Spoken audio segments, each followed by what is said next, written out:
저는 얼마 전에 알케론의 FGT에 다녀왔습니다. 사실 얼마 전이라고 하기엔 좀 멀긴 하네요. 거의 한 달이 지난 일이니까. 아무튼 본파이어 스튜디오라는 블리자드 퇴사자들이 주축이 된 회사에서 만든 게임이라 하니 흥미가 생겼고 FGT까지 이어지게 되었죠. 알케론의 핵심 재미는 단일 능력을 가진 아이템들을 조합하여 캐릭터를 구성하고 그 캐릭터로 남들을 썰어제끼는 데에 있습니다. 세부적으로 들어가면 팀원과 어떻게 합을 맞출 것인지 등이 포함되겠지만 여기서는 아이템 조합을 먼저 보자고요. 알케론의 아이템에는 하나의 능력이 포함되어 있습니다. 무기에는 일반 공격과 특수 공격이 들어가 있으니 예외적으로 두 가지 능력이라고 할 수 있겠네요. 예를 들어 쌍도끼는 전방으로 돌진하는 능력을, 방패는 공격을 막은 뒤 일격을 가하는 능력을 가지고 있죠. 장비는 두 가지 무기와 하나의 부적, 하나의 왕관으로 구성이 가능하고 어떤 능력들을 조합하는지에 따라 자신의 플레이 스타일을 바꿀 수 있기 때문에 이 아이템 조합이 게임의 핵심이라고 볼 수 있죠. 이 중에 이터널즈 아이템이라 부르는 세트 아이템이 존재하는데 이 세트 아이템 2세트를 맞추면 패시브 효과가 발동하고 4세트를 맞추면 변신을 통해 그 이터널의 궁극기를 사용할 수 있게 됩니다. 이 시스템을 통해 여러 가지 선택이 가능하죠. 각기 다른 2세트를 두 가지 맞춰서 패시브를 두 개 땡겨온다거나 아니면 성능 좋은 기본 부적이나 왕관을 챙기고 나머지는 이터널 세트로 맞춰서 애매한 성능의 무기를 포기하는 등의 선택이요. 물론 궁극기에 비해 2세트의 밸류가 크게 높지 않아 보여서 좀 아쉽긴 했어요. 그리고 4세트를 모두 맞춰야 변신이 가능한 것도 아쉬웠습니다. 3세트로 변신이 가능하고 나머지 한 피스는 자유롭게 맞출 수 있다면 좀 더 선택의 폭이 늘어날 텐데 말이에요. 아마 최대한 파밍을 단순하게 만들어 전투에만 집중할 수 있도록 하려는 의도가 아닐까 합니다. 그렇게 인게임으로 들어가면 퀘스트를 하거나 상자를 까며 파밍을 하고 뭐가 눈에 들어올 때마다 시비를 털러 다니는 전형적인 배틀로얄 게임의 형식을 따르는 걸 볼 수 있습니다. 여기서 탑뷰 시점 고정에 시야가 좁다는 것이 불편하다는 사람이 많았어요. 근데 여기서 좀만 넓어도 원거리가 너무 유리해질 테고 그렇다고 사거리 안에 있는 적들을 원거리가 맞추지 못하게 되면 교착 상태만 길어질 테니 어느 정도 감안한 선택으로 보입니다. 또 앵커 능력이라는 일회용으로 사용할 수 있는 강력한 키 아이템이 있는데 이 아이템을 어떻게 활용하냐에 따라 교전이 확 달라지게 되더라고요. 물론 앵커 능력은 상점 구매로만 구할 수 있고 한 번 구매할 때마다 가격이 영구적으로 비싸지니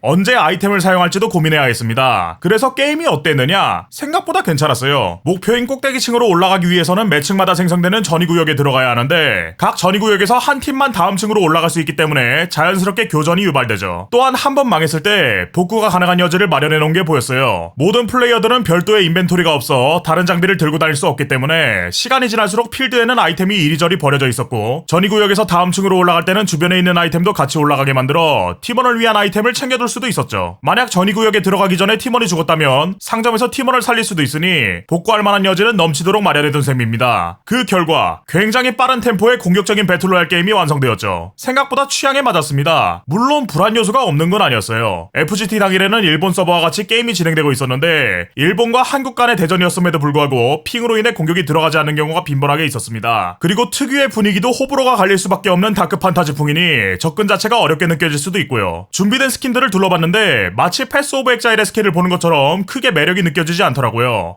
특히나 변신 시스템을 활용한 게임이니 후반부로 가면 스킨이 가려지기도 했고요. 결과적으로 알케론의 성공 여부는 게임성과 외형의 대결일 것 같습니다. 이게 정말 어려운 게 너무 실력 게임으로 가면 배틀라이트처럼 접근하는 사람 자체가 줄어들 테고 그렇다고 너무 라이트하게 만들면 깊이가 부족해질 테니 이 아슬아슬한 줄타기에 성공할지 궁금해지네요.